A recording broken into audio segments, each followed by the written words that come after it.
Hello, and welcome to The Urban Well, a community-based resource for contemplative practices and deep dialogue on the campus of St. James Church in Lancaster, Pennsylvania. In this work on contemplative citizenship, our podcast dives into what it truly means to be an engaged citizen in a divided world of differing perspectives.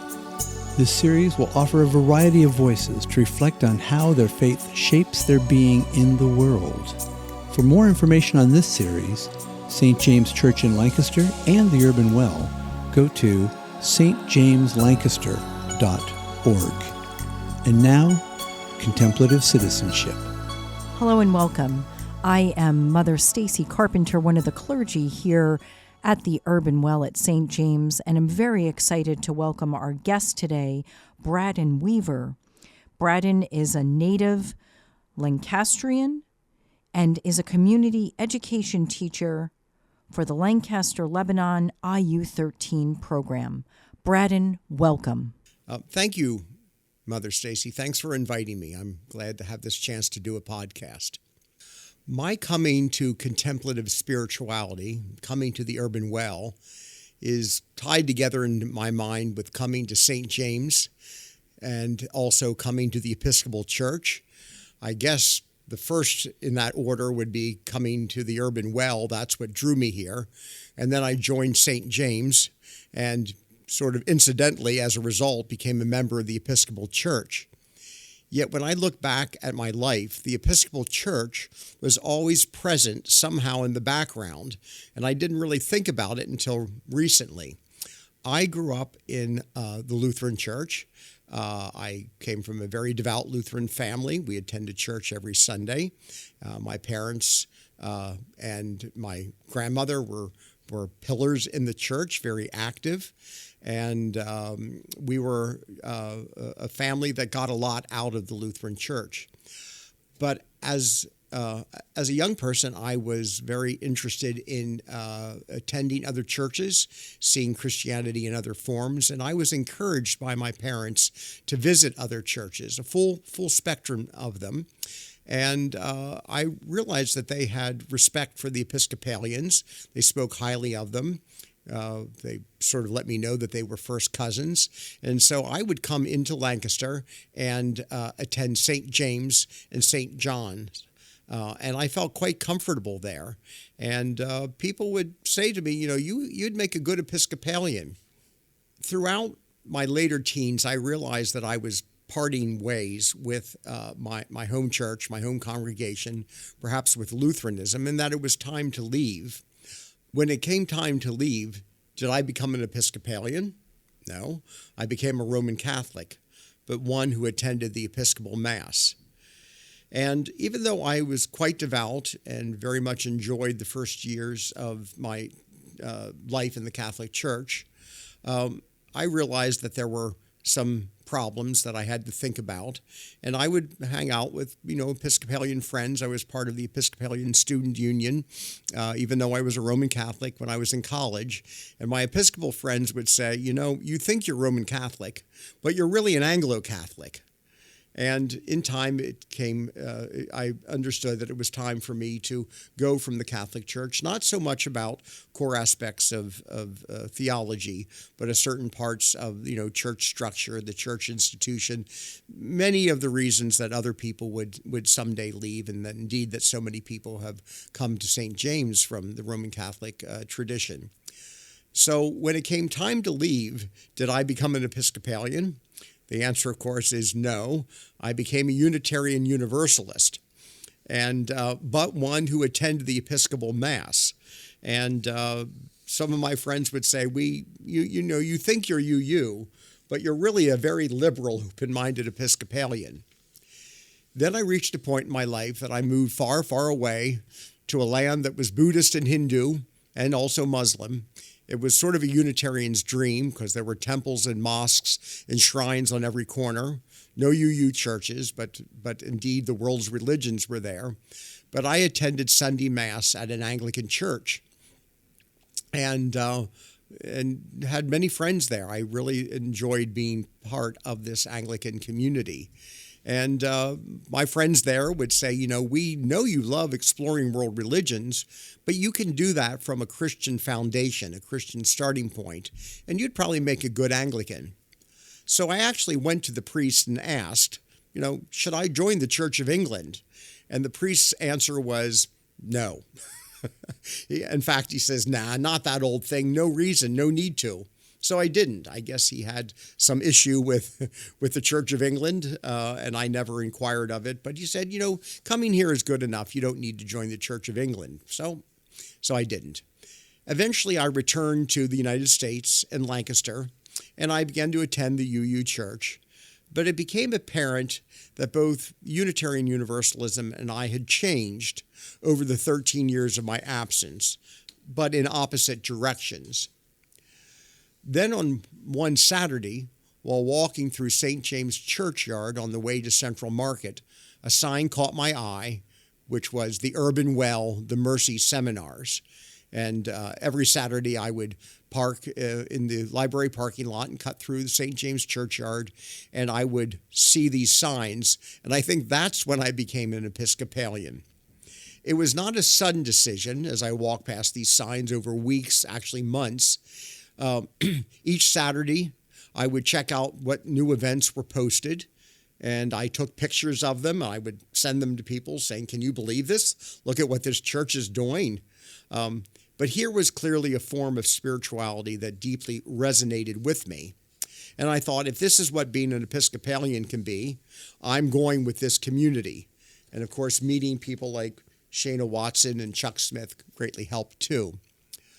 So I've often recounted this journey in its different stations, and I've told some people here at church during social hour, and one person joked with me and said, "Oh, you finally gave in to peer pressure," which I thought was funny. And I said, well, if it was peer pressure, it took 40 years to get me there. Some people have said things a little bit less charitable. One person suggested I was rather slow on the uptake.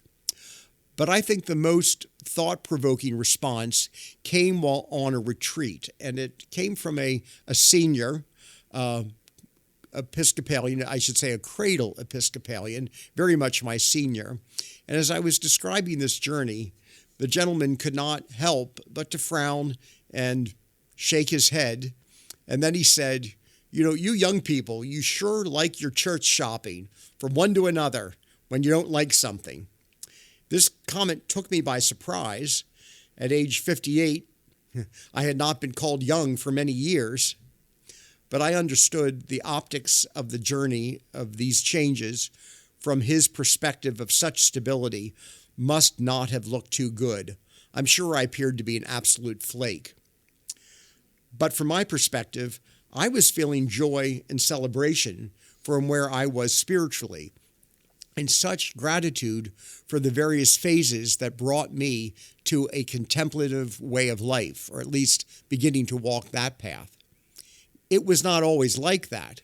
There were parts of my life when I could detail exactly how a given church or faith tradition had so grievously failed with its egregious contradictions and hypocrisies and abuses of power. But along the way, some wise mentors imparted this to me. They said, Brad, if you are open and excited about your relationship with God, and if you walk with trust and joy in that relationship, then find the best of what you've learned from each life phase, the best of what has brought you there, because you are where you are because of those things. So name them with gratitude. And that's exactly what I'd like to do now. To the Lutherans of my childhood, I say, thank you. From you, I learned about morning devotions.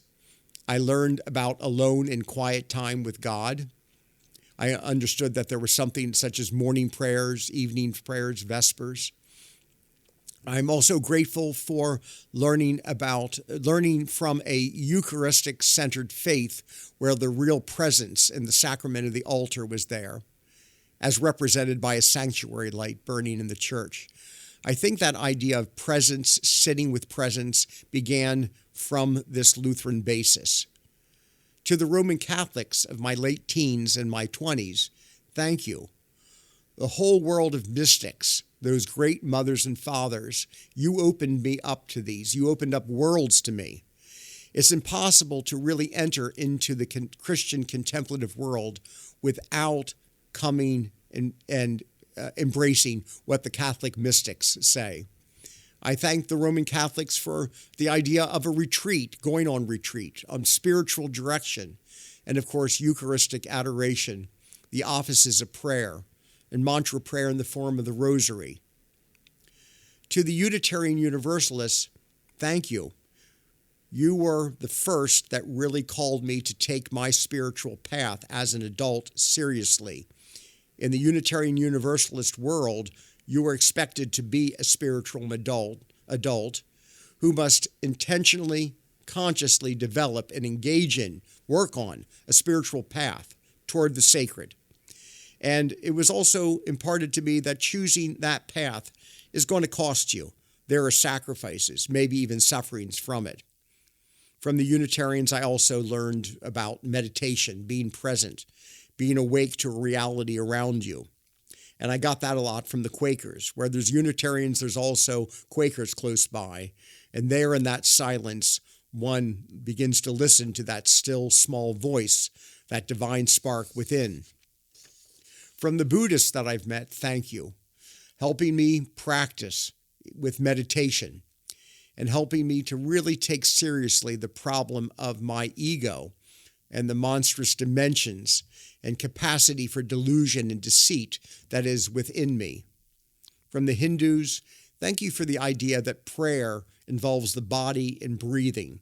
This is something that St. James gets very much. And finally, the Muslims. This is a religion that's based on the idea of submission, which is what we call surrender. And when someone bows on the floor in a mosque in prayer with the head down to the floor, that's where you will fully feel with your body the idea of surrender. And also sacred time, 5 times of prayer a day. I often thought, I'd like to be able to pray like the Muslims, but I'm not a Muslim. And then I learned from the monks, both Catholic and Episcopal, that Christianity also has its times of prayer throughout the day. And I can't, of course, forget the Episcopalians in my life. From them, I learned about the concept of the broad church, which is more than not being too high or being too low. But the broad church is about being Catholic and apostolic, small c Catholic, meaning universal. But if you're going to be universal, you've got to learn from the evangelicals, you've got to learn from the Roman Catholics and the Orthodox, and you also have got to learn from the world's great religions. If the contemplative approach to God has filled your life with some sense of joy and awe and wonder, if this path has reshaped your life and worldview profoundly, then perhaps much can be won from reflecting on how this sensibility came to be. It didn't appear overnight. It may have come from heaven, but it didn't fall from the sky. The contemplative life is a flowering and flourishing of a great path of spiritual development one is walking, a journey of seeking and discovery. And it's a time of awakening and opening to the reality of God's presence, which is always there. I call this the Pilgrim's Path.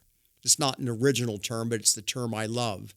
And the longer I make this journey on the Pilgrim's Path, the more I grow in awareness of God's own presence and the daily miracles and mysteries around me. The Pilgrim's Path, it's not straightforward. It's not a line.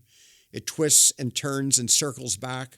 We all know that sometimes it's 2 steps forward and 1 3/4 steps back, or 2 steps forward and 3 steps back.